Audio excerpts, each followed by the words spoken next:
شهر مزن لبروکا باکور روش آوایا باجر رقا و تاخا نزلت الشهاده یا باشور دنافبرا هیزن سوریا دموکرات و چکدارن تروریستن داعش دوام دکد.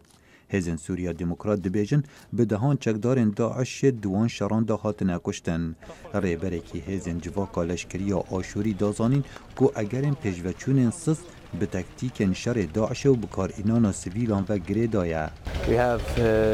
مگلک آستانگی هنه وکو بومبین چاندی و تونلان. هر وها هجمارکا زور یا سگوانان. لیب آوائه کی سرکی سویلان دجی مب کارت اینن. پیشوچون آمه هیدیو به هشیاریا داکو بکارین سویلان بوجه کی به اوله و گوهزین. جافکانیا نرخستی ساخلمی جهان باورد که نزدیکی 5000 سیویل هشتا دنا فرقه دادمینن و جبر کو دبنا آرمانجا چک داران هجمارکا که ما خلک دکارن جدورین کنترول داعش برو دورین کنترول حسده براون. طلعنا امبارح ام دوهیل دم جمردونی بدر کفتین ام دیگل هجمارکا دیا کسان بون برا فیزن حسده دچون زحمت بود تج دیگل ما بون برای من نخوشه لدیو را ام گهشین هزن حسده وان پیشوازیا مکر. روز بروز هجمارکا دیا پنابران دگهنه کم پاین ایسا یا باکور باجار رقه.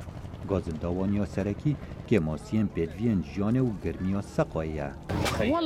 کم باشه لگرمی هم کشتین و آو خارنه دیدن ما لیتیرا مناکت. دگل هنده هر جدم از گهشتیم من چوار نگرتیا لیجمه که خارنه دیدن. لعالیه که دیو پشتی درکرنا چکدارین داعش جباجار موصل عراق سنگیا هر سرکه دکفت سرقا سوریه. پیفدار هزا سید الشهداء یا شیعین عراق اون چالاک لسر سنور سوریه دبیجن بکیمی و چل چکدار وان هاتنه کشتن و هزن هف پیمانی و نفنتوی گنهبار کرن.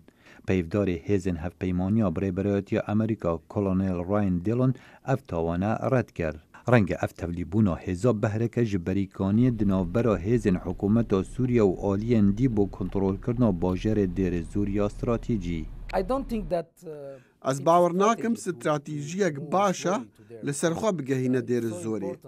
زور گرنگه لشکری سوری بگه دیر زوری جبری هر زکادی هلبت اوان نفسانه هیا.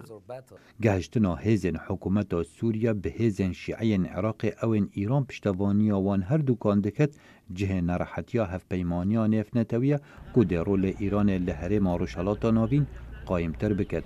خالد فتاح دنگ امریکا.